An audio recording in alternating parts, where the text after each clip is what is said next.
The morning sun glimmered against the glass walls of the conference room as Edison slid a tablet across the table. On the screen, a grainy snapshot showed me entering the Halcyon building last Thursday evening. Not exactly incriminating, but sufficient for the verdict they had already reached. "We've received troubling reports about your after-hours activities," Edison said, his tone measured but his eyes sharp. "Our employment policy explicitly forbids working for another company while still employed here." Beside him, Finn's lips twisted into something between a grin and a sneer. "We have zero tolerance for this kind of disloyalty." Arya, I felt nothing. No fear, no fury, not even shock, just an odd lightness as though gravity itself had let me go. "You're terminated, effective immediately," Edison continued. He slid a termination letter toward me. "Security will escort you to collect your belongings." I didn't argue, didn't justify, didn't beg. I simply nodded and said, "You're right. I should focus on one position." Their faces flickered, confusion breaking through their professional masks before settling back into practiced neutrality. They had expected tears, protest, perhaps rage, not this calm surrender. What they couldn't sense was the burden lifting off my shoulders as I set my access badge on the table. 3 years of relentless tension of carrying an entire company's digital backbone alone vanished in a single moment. Finn cleared his throat, clearly uneasy with my composure. "We'll need all passwords and access credentials before you go." I smiled faintly. "Everything's documented in the system knowledge base as required by protocol." Another lie. The documentation existed, yes, but it was like handing over a map without a compass, technically complete yet worthless without my insight. As security guided me to my desk, coworkers stared and murmured. I packed the few personal things that mattered: a ceramic mug, a small plant that had somehow survived 3 years of neglectful watering, and a notebook filled with system designs only I fully understood. Arlo, our VP of Technology, watched from behind his glass office wall, expression unreadable. He didn't intervene, though he more than anyone understood what was coming. When the security guard led me through the lobby, the crisp spring air struck my face. I inhaled deeply. For the first time in years, it felt like freedom. By the time I reached my car, my phone buzzed with a message from Vega. "Still on for 2 p.m.? I typed back, "Yes, and now I can accept your full-time offer." 3 years spent building someone else's empire was enough. 3 years of being the unseen foundation that held everything together while others claimed the glory. 3 years of warnings ignored, of requests dismissed, of promotions denied. Now it was over, and the countdown had begun. I know you're probably wondering how this story ends. Trust me, you'll want to hear what happens next. If you're enjoying this corporate revenge saga, take a moment to hit like and subscribe. It really helps the channel grow. Leave a comment with your thoughts so far. Now let me tell you how I found myself in this mess. My name is Arya Wesley, and up until 40 minutes ago, I was the lead network security architect at a Fortune 500 tech company. The only one, in fact. Not by plan. There were supposed to be 5 of us. Budget cuts reduced that to 3, then resignations narrowed it to 1. Just me. I never aimed to become irreplaceable. That's a dangerous spot in corporate America. Yet with every passing quarter, as my team vanished and my duties multiplied, I became the lone defender of a digital fortress worth billions. It began 3 years ago when I was recruited from a smaller firm. I still recall Arlo's promises during my interview. "We're building a world-class security division," he said, eyes shining with genuine excitement. "You'll lead a specialized team focused on our proprietary infrastructure." The pay wasn't extraordinary, but the challenge was irresistible. Designing security systems for cutting-edge technology, collaborating with brilliant engineers. I signed on immediately. Reality hit by month 3. The first wave of strategic restructuring wiped out 2 senior roles on my team. By month 6, another teammate left for higher pay elsewhere. His replacement lasted 4 months before a hiring freeze cut the position altogether. "Temporary situation," Arlo assured me. "We'll rebuild next quarter." Next quarter became next year. Next year became, we'll reevaluate after the merger. The merger came and went. Still just me. Meanwhile, the systems grew more complex, the clients multiplied, and attack surfaces expanded. I built increasingly advanced defenses, working nights, weekends, even holidays to stay ahead of emerging threats. When I flagged critical vulnerabilities, my warnings were noted, but somehow vanished from meeting minutes. When I asked for more staff, I was told to prioritize smarter. When I pushed for compensation that matched my growing load, I received praise instead of payment. "You're our rock star," Arlo would say, patting my shoulder. "No one understands these systems like you." That was precisely the problem. No one did. No one wanted to. I offered to train others to document the tangled architecture that had evolved under pressure. My proposals were met with polite nods, empty smiles, and no follow-through. Last winter, I stopped a breach that could have exposed millions of client records. After 72 sleepless hours, I traced the intrusion pattern and built a defense layer in real time. When the crisis passed, I got a $500 gift card and a shout-out in the company newsletter. The CEO, who took credit for our strong security culture, got a 7-figure bonus. That's when it hit me. I wasn't invaluable, I was invisible. The backbone nobody notices until it breaks. I made one last attempt, arranging a meeting with Arlo and the executives. "Our current security staffing is unsustainable," I explained, presenting charts, metrics, and industry benchmarks. "We need at least 3 more specialists to maintain stability." Arlo nodded with practiced sympathy. "After Q4 results," he promised. "We're just in a holding pattern." I'd heard that for 3 years. Without proper staffing, this system depends entirely on one person's oversight, I warned. "If I were hit by a bus tomorrow, you'd be in serious trouble within days. Catastrophic ones within weeks." The CFO frowned. "Sounds like we need better documentation, not more headcount." Something inside me cracked. "I've submitted detailed documentation requests for 18 months, I said quietly. "They've been pushed aside every single quarter." An uneasy silence followed. Then came the usual deflection, the postponements, the empty assurances. I walked out of that meeting knowing nothing would change, and that I had to. My health was slipping, my relationship strained by constant work crises. Something had to give. Then came the cybersecurity conference in Boston. I wasn't supposed to attend. Travel budgets were frozen. But the organizer, an old college friend, offered me a speaking slot on adaptive threat response architectures. The company couldn't say no to free publicity. That's where I met Vega, head of security for our biggest rival. She approached me after my talk, clearly intrigued by the theoretical framework I'd presented.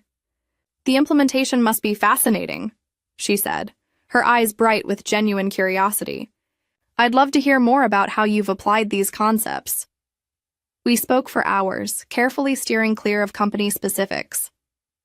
Just 2 professionals exchanging thoughts about architecture philosophies and evolving defense models. It was the first real, energizing professional dialogue I'd had in years. As the conference wrapped up, Vega handed me her card. "We could use your insights on our new security framework," she said. "Strictly advisory, weekends only. Nothing operational, nothing that would conflict." The consulting fee she mentioned was more than my entire monthly salary. For being valued, heard, and trusted. I hesitated only a moment before saying yes. The work was strictly advisory, reviewing theoretical systems, never touching live infrastructure, nothing breaching confidentiality. For 8 weeks, I lived a double life. Weekdays spent maintaining a digital empire worth billions. Thankless, invisible work that went unacknowledged. Weekends spent being respected, listened to, and fairly paid for my expertise. Then last Thursday, I parked 2 blocks away from Vega's headquarters for our usual meeting. Someone must have recognized my car. Someone jumped to conclusions. Someone decided I was expendable.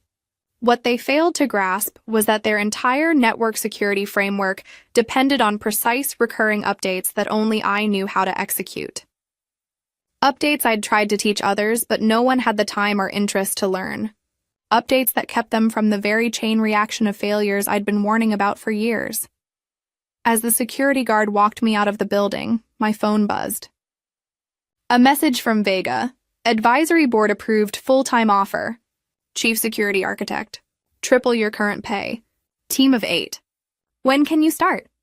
I glanced back at the gleaming glass tower where I'd poured 3 years of my life. The guard avoided my gaze, uneasy with his duty. Is it worth it? I asked him quietly. Working for people who discard you this easily. He didn't reply, just held that neutral, professional expression he'd likely practiced for years. But in his eyes, I caught it, a flicker of understanding. He knew exactly what I meant. I texted Vega back, I can start Monday? What my former employers failed to realize as they hurried me out during the critical 72-hour window of end-of-quarter processing, when traffic and data loads were at their highest, was that their entire infrastructure depended on the specialized maintenance only I performed. The same procedures I had begged to train others to handle. It wasn't sabotage. It wasn't revenge. It was simply the inevitable outcome of neglecting warnings, of valuing systems more than the people who sustain them. As I drove away, my phone lit up. Arlo's number. I smiled and silenced it. The clock was already ticking. By Friday afternoon, my signature was on Vega's employment contract. Chief security architect, leading a team of 8, triple my former salary, and equity shares to match. The relief was tangible, like shedding a weight I'd carried so long I'd forgotten what ease felt like. I spent the weekend preparing for my new beginning, sleeping deeply, uninterrupted. No emergency pings at 3 a.m., no demand for instant action, just quiet, just peace. Monday morning, I walked into Halcyon headquarters wearing a new suit. The lobby's soaring ceilings and sunlight were designed to impress. But it was the atmosphere of respect that struck me most. We're thrilled you're joining us, Arya, Vega said warmly, leading me through a proper orientation. Let me introduce you to your team. Team. The word itself felt foreign after years of isolation. 8 specialists, each with a defined role that complemented the others. They looked at me with curiosity, not the weary desperation I'd grown used to seeing when I arrived to patch up another disaster. We've heard great things about your adaptive security framework, said Ellis, a threat analyst with quick hands and bright eyes. Can't wait to learn from you. By lunchtime, we were deep in animated discussion about their current setup. Questions, insights, debates. They challenged my ideas, built upon them, refined them. This was collaboration. Real collaboration. I'd nearly forgotten what that felt like. Across town, the first ripples had already started. I didn't need inside info to know. The pulse of that system was as familiar to me as my own. Monday afternoon would bring authentication delays as the weekly credential refresh tried to run without my manual override. By Tuesday morning, the log files would overflow, dragging down response times. By Wednesday afternoon, precisely 72 hours after my exit, the domino effect would begin, right at peak end-of-quarter operations. I felt a pang of guilt, not for the collapse itself. I'd warned them plenty, but for the employees who'd bear the fallout. My phone buzzed at 4:52 p.m. Monday, Arlo. I let it ring out, then voicemail. Arya, it's Arlo. Look, there's some issue with the authentication servers. Probably just a config glitch. Call me when you can. Thanks. His tone was casual, almost dismissive. I deleted it. By Tuesday morning, 3 more calls came, each one higher up the chain. By afternoon, the tone had shifted completely. This is May from the executive office. The message began, voice tight. Our systems are experiencing severe performance degradation. The CEO has authorized me to discuss terms for your return, as a consultant, to resolve these urgent issues. I typed one short reply. I'm focusing on one position now. At Halcyon, I was busy building something new, instead of desperately patching something broken. My team and I outlined a security framework that merged the strongest parts of my theoretical models with their existing setup. Vega checked in often, but never hovered. How are you adjusting? She asked one afternoon. It's strange, I admitted. Having resources, being heard. She nodded knowingly. We've all worked in places that didn't respect expertise. That's why our retention rate is 3 times the industry average. Late Tuesday night, my personal email pinged. Urgent, from Arlo. Critical system failure imminent. Name your consulting rate. Please respond immediately. I quietly closed the laptop without replying. Wednesday arrived bright and calm. During my morning meeting, my team and I finalized the implementation plan for the new security architecture. The energy in the room was electric. 8 brilliant minds creating something meaningful together. Every contribution was recognized and valued. Around 2 p.m., my phone began buzzing nonstop. I silenced it during our session, and when I finally checked later, there were 17 missed calls and twice as many messages. One was from Edison in HR. Legal has reviewed your termination. We may have acted too quickly. Please call urgently. Another came from Finn. Whatever they're paying you, we'll double it. This is critical. From the CEO himself. National clients. Losing access to accounts, regulatory pressure mounting, board meeting in progress. Call immediately. I felt no satisfaction, only a hollow certainty of everything I had warned them about. They had built an empire on my shoulders, then cast me aside without understanding what would crumble in my absence. That evening, driving home from my new office, a breaking news alert appeared on my dashboard. Major service outage reported at leading financial technology provider. Thousands of client accounts frozen. No company name yet, but I already knew. The full fallout would come by morning, when clients couldn't access quarterly reports, when regulators began asking questions, when the stock started to plummet. At home, I uncorked a bottle of wine I'd been saving and sat on the balcony watching the sunset. My phone lit up again, Arlo's number. This time I answered. Arya. His voice was raw with exhaustion. Everything's failing. Sequential authentication breakdowns cascading into the transaction systems. Nobody can stop it. I warned you, I said quietly. For 3 years, I warned you. I know. The admission sounded physically painful. Tell me what to do, any price. I took a slow sip of wine. It's not about price anymore, Arlo, I said calmly. It's about value. We valued you, he insisted. No, I interrupted. You valued what I produced, but not enough to listen when I warned you it was unsustainable. Not enough to hire adequate staff. Not enough to pay fairly. Not enough to credit honestly. A long silence stretched between us. You know what could have prevented this? I continued. If even one other person besides me truly understood how these systems function.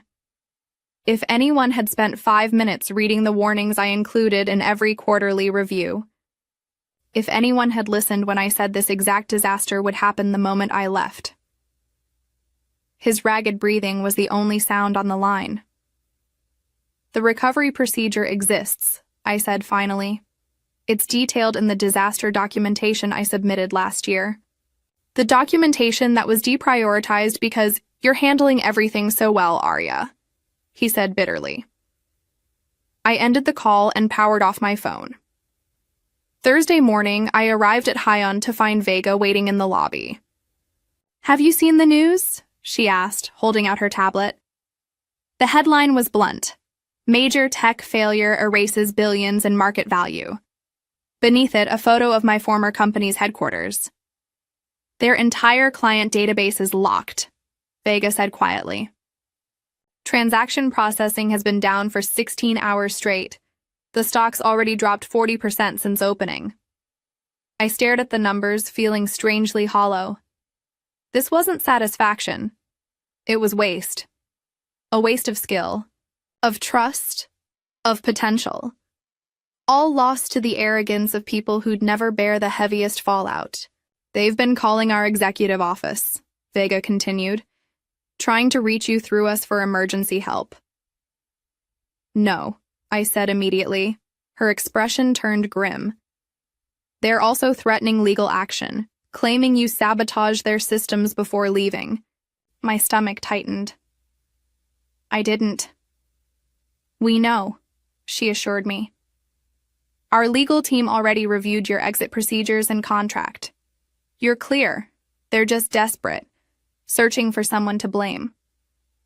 As we walked toward my new office, I felt the old weight creeping back.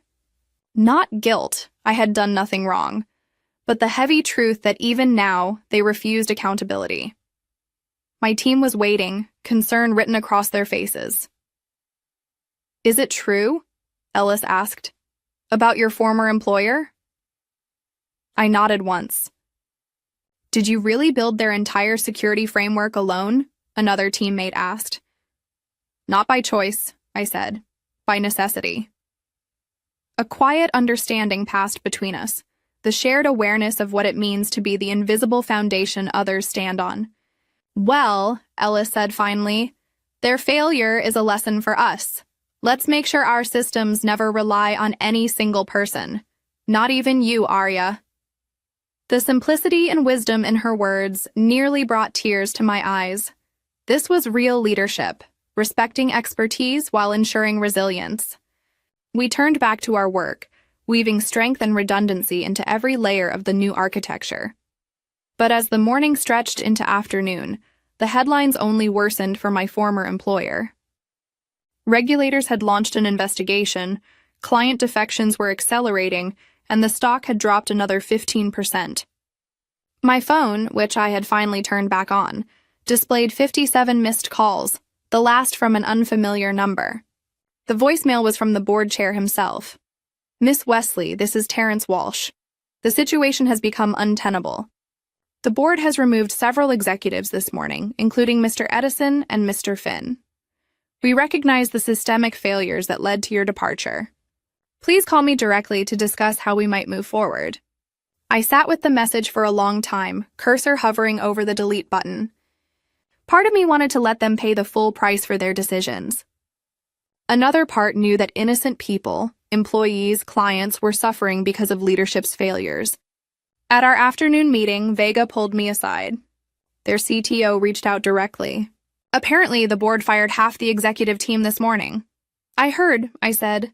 "They're offering an astronomical consulting fee for emergency recovery assistance. 1 day of your time remotely. No ongoing commitment." I hesitated.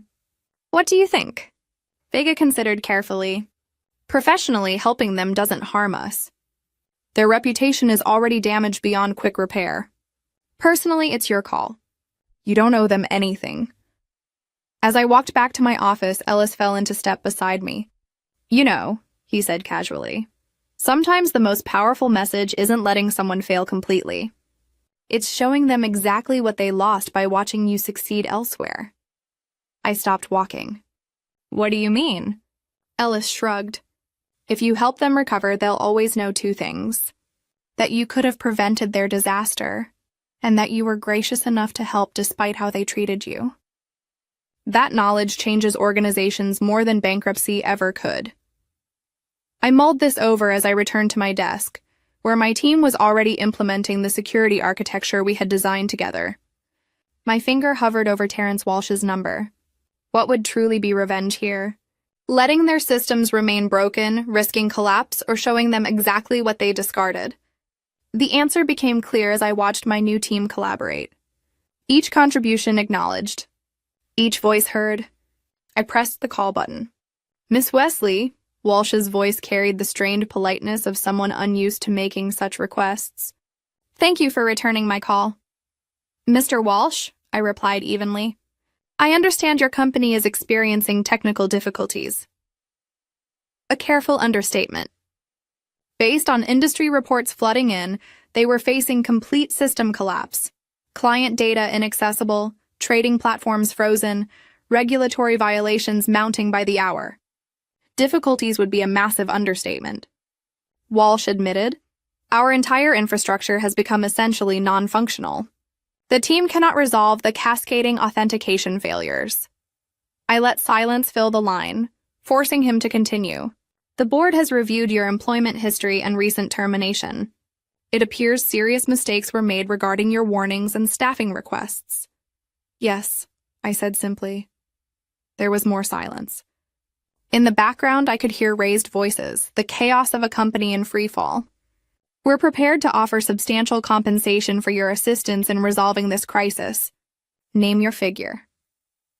I had imagined this moment during sleepless nights at my former employer, picturing the satisfaction of rejecting their desperate pleas. But Ellis's words echoed in my mind. Sometimes the most powerful message isn't letting someone fail completely. My consulting rate is $50,000 per hour, I said, naming a figure that would have seemed absurd a week ago. 4-hour minimum engagement, payment in advance to my specified account, and I have conditions beyond compensation. Walsh didn't hesitate. Done. What conditions? First, I work remotely. I don't set foot in your building, understood. Second, I provide instructions only. Your team implements. I won't directly access your systems. That's challenging but acceptable. Third, I receive a public letter of apology acknowledging that I repeatedly warned about these vulnerabilities and was ignored. Walsh paused. The legal implications are less severe than bankruptcy, I added. Fourth, every member of my former team who was laid off receives 6 months severance and positive references. Fifth, I continued, you create and fully fund the security team structure I originally proposed, with market rate salaries and proper management support.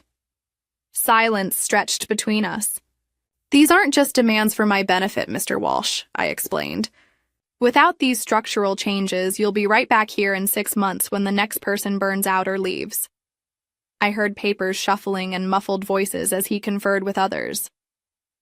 We agree to your terms, he finally said. How soon can you begin? Transfer the payment, send written confirmation of all conditions, and I'll start this afternoon. After ending the call, I sat motionless, letting the reality settle around me. Not revenge as I had imagined it, but something more profound. Accountability, change, recognition. Vega knocked on my open door. How did it go? She asked. I explained the agreement. She nodded approvingly. Using their crisis to force structural change, impressive. It's not just about making them pay, I said. It's about making sure this doesn't happen to the next person. Exactly why we wanted you here, she replied with a smile. This approach to their crisis aligns perfectly with our next phase. The board has approved our proposal to launch a security consulting division. I looked up, surprised.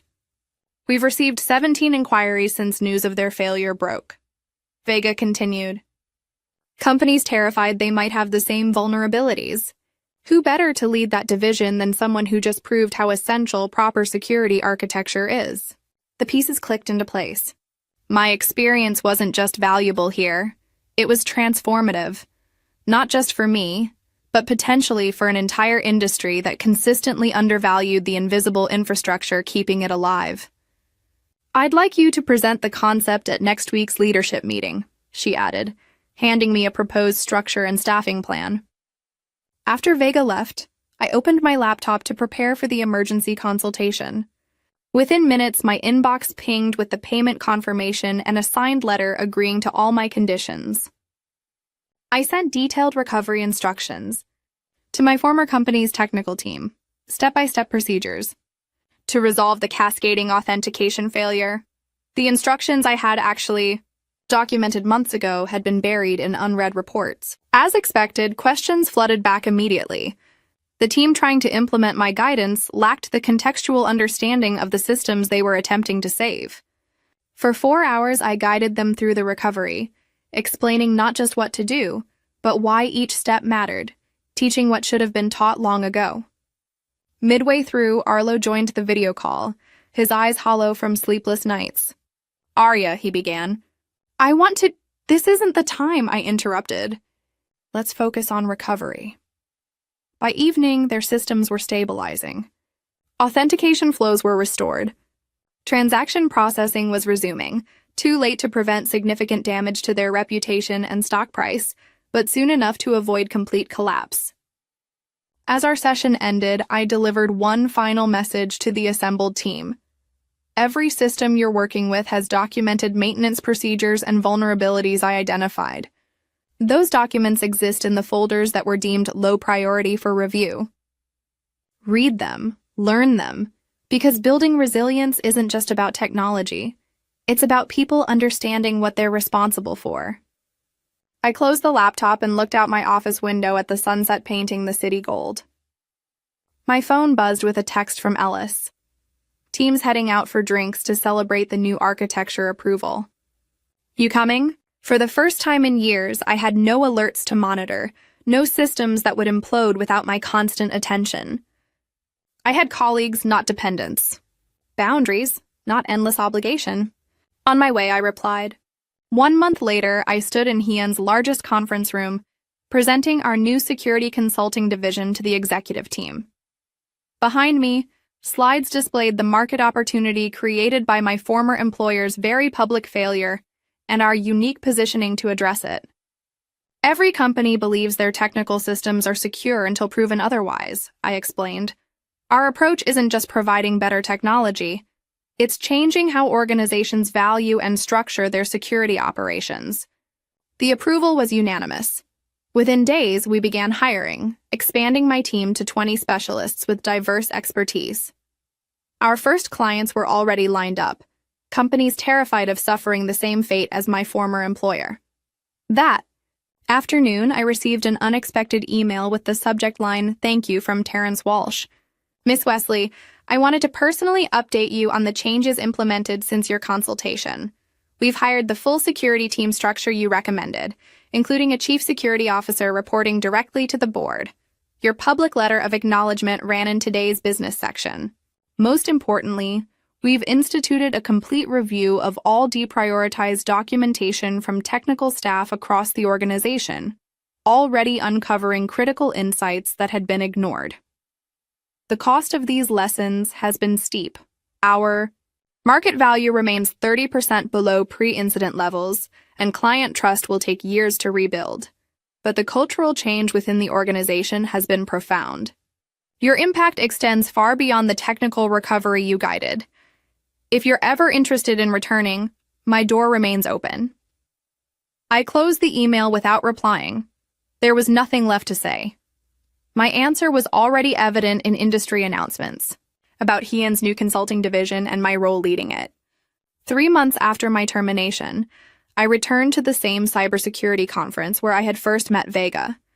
This time, I wasn't speaking as a lone architect, but as the division head of a growing team, presenting our framework for organizational security resilience.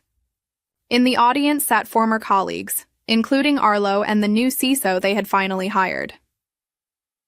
Their expressions as I detailed our client growth, including 5 companies who had moved their business from my former employer to Hyun, told me everything. They finally understood that what they had lost wasn't just my technical knowledge. They had lost the future I was now building elsewhere. After my presentation, attendees swarmed with questions and business cards. Among them was the new CISO, who waited until the crowd had thinned. Your replacement system is impressive, I acknowledged, noting the positive industry reviews their rebuilt security architecture had received. Built on your foundation, she admitted. Your documentation was extraordinary once anyone actually read it. You saved them even while leaving. I smiled. Some lessons can only be learned through consequences. As I gathered my materials, she added, "You know, they track your success obsessively now. Every announcement, every client acquisition, measuring what could have been theirs. And there it was, the true revenge. Not their failure, but my success. Not their loss, but my gain." Every achievement at Hyun was a reminder of what they had discarded. Every innovation my team produced reflected what they could have had if they had listened, valued, and supported me. The most devastating consequence wasn't the system failure or financial loss. It was watching me build elsewhere what they had prevented me from building with them. 6 months to the day after my termination, Hyun announced our security consulting division had become the fastest-growing segment of the company, with a client list that included 3 Fortune 100 corporations. The press release featured my name prominently alongside quotes from clients praising our revolutionary approach to organizational security architecture. That evening, Ellis organized a team celebration. 20 brilliant specialists, none overworked, none undervalued, each contributing their unique expertise to something larger than themselves. As we raised our glasses, Ellis offered a toast to Arya, who showed us all that the best expertise isn't about knowing everything yourself. It's about building teams where everyone's knowledge is heard. Looking around at these faces, engaged, respected, collaborative, I realized this was the real victory.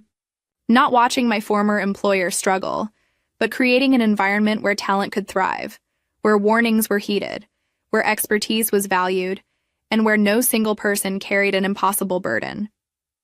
Sometimes the most satisfying revenge isn't making others fail. It's succeeding so visibly that they must forever live with the knowledge of what they lost. And sometimes the greatest revenge of all is simply building the life and career you deserve elsewhere. If this story resonated with you, take a moment to like, subscribe, and share with someone who might need to hear it. We've all experienced being undervalued or overlooked at some point.